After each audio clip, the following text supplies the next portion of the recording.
मेरे तरीके से स्पंज केक बनाएंगे तो बहुत ही परफेक्ट बनेगा। तो जी अस्सलाम वालेकुम viewers, welcome to my channel. मैं हूँ फरी जाहिद। आज हम बनाएंगे वनीला स्पंज केक, वो भी बेकरी स्टाइल। तो जी बहुत ही इजी और शॉर्ट तरीके के साथ मैं आपके साथ रेसिपी शेयर करूंगी। विदाउट ओवन हम केक को रेडी करेंगे। आज मैं आपके साथ शेयर करूंगी कि पूरे पाकिस्तान में जितने भी बड़े बड़े ब्रांड हैं वो किस तरह से स्पंज केक को रेडी करते हैं। तो आपने वीडियो को स्किप बिल्कुल भी नहीं करना, क्योंकि अगर आप स्किप करके देखेंगे तो बहुत सारे मेन पॉइंट मैं आपको बताने वाली हूँ। अगर आप वो मिस कर देंगे तो आपका केक ख़राब भी हो सकता है। सो फ्रेंड्स, बहुत ज़्यादा इंग्रेडिएंट हम यूज़ नहीं करेंगे, सिर्फ 3 इंग्रेडिएंट से हम ये स्पंज केक को रेडी करेंगे। बिना टाइम वेस्ट किए हम आ जाते हैं अपनी रेसिपी की तरफ। तो जी 7x7 का मैंने मोल्ड ले लिया है। 5 इंच इसकी हाइट है। आप चाहें तो नॉर्मली हाइट का भी ले सकते हैं। नॉर्मली हाइट जो है वो 3 इंच की होती है।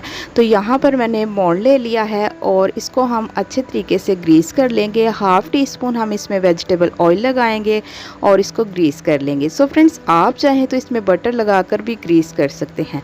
अच्छे तरीके से ग्रीस करने के बाद हम इसमें लगाएंगे बटर पेपर। तो यहाँ पर मैंने बटर पेपर ले लिया है, इसको हम कटिंग कर लेंगे। अच्छा जी, सम टाइम ऐसा भी होता है कि मोल्ड की वजह से भी हमारा केक ख़राब हो जाता है, यानी कि क्वांटिटी के मुताबिक हम मोल्ड बड़ा ले लेते हैं और केक का बैटर जो है वो फैलाव में चला जाता है, हमारा केक जो है वो राइज़ नहीं होता। तो इस चीज़ का आपने पूरा ख्याल रखना है कि मोल्ड जो है वो परफेक्ट साइज़ का लेना है। तो मोल्ड रेडी है, इससे हम साइड पर हटा देंगे। अब हम ले लेंगे फ्लोर। सबसे पहले हम फ्लोर को रेडी करेंगे। यहाँ पर मैंने 1/3 का फ्लोर ले लिया है। अगर आप ग्राम के हिसाब से लेना चाहेंगे तो 75 ग्राम फ्लोर होगा। इसके साथ साथ हम इसमें ऐड कर देंगे 1 टेबल स्पून बेकिंग पाउडर। तो जी इसको हम मिक्स करने के बाद अच्छे तरीके से छान लेंगे, क्योंकि आजकल बरसात का मौसम है, हर चीज़ में कीड़े लग रहे हैं। तो यहाँ पर देखें, मैंने इसको अच्छे तरीके से छान लिया है।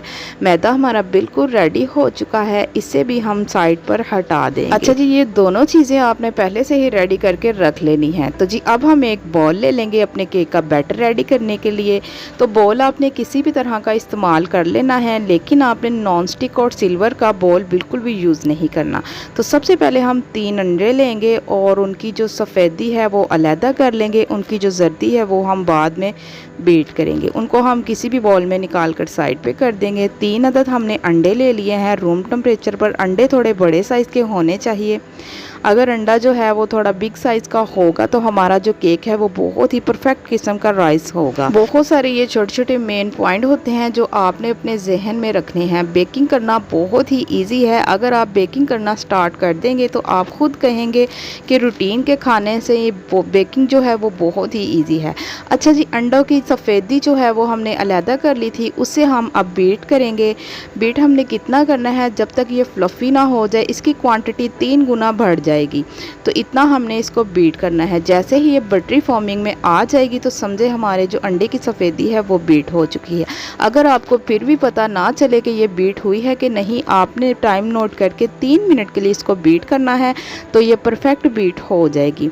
तो अच्छे तरीके से बीट करने के बाद इसकी कंसिस्टेंसी कुछ इस तरह की हो जाएगी। यहाँ पर आप देख सकते हैं ये काफ़ी हद तक बीट हो चुकी है, फ्लफ़ी भी हो चुकी है और बटरी फॉर्मिंग में भी आ चुकी हैं। ये देखें फ्रेंड्स, ये अंडे की सफ़ेदी हमने सिर्फ अभी बीट की है, ये कितनी फ्लफ़ी हो चुकी है। अब हम इसमें ऐड करेंगे शुगर पाउडर। ये रेगुलर शुगर लेकर मैंने इसको अच्छी तरीके से ग्राइंड कर छान लिया था।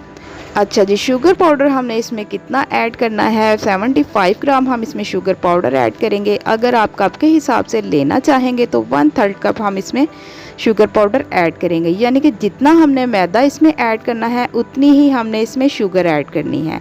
तो जी इससे भी हम 3 मिनट के लिए बीट करेंगे। जैसे ही ये बीट हो जाएगा तो फिर हम इसमें ऐड करेंगे एग योक। यहाँ पर आप देख सकते हैं तीनों जर्दियाँ मैंने इसमें ऐड कर दी हैं जो हमने पहले से ही निकाल के रखी थी। इसके साथ साथ 1/4 टीस्पून हम इसमें वनीला एसेंस ऐड कर देंगे। इसको आपने बिल्कुल भी स्किप नहीं करना, क्योंकि वनीला एसेंस से हमारे केक में से जो अंडे की स्मेल आती है वो ख़त्म हो जाती है और इसका जो टेस्ट है वो परफेक्ट हो जाता है। इससे भी हम 3 मिनट बीट करेंगे। सो फ्रेंड्स, मेरी हर वीडियो में यही कोशिश होती है कि मैं आपके साथ हर वो मेन पॉइंट शेयर करूं जिससे आपका केक परफेक्ट बनकर रेडी हो।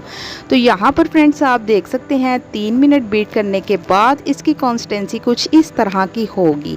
तो तो बैटर हमारा बिल्कुल रेडी है। बीटर को हम साइड पर हटा देंगे। यहाँ पर देखें फ्रेंड्स, ये बहुत ज़्यादा फ्लफ़ी, सॉफ्ट, स्मूथ और मुलायम हो चुका है।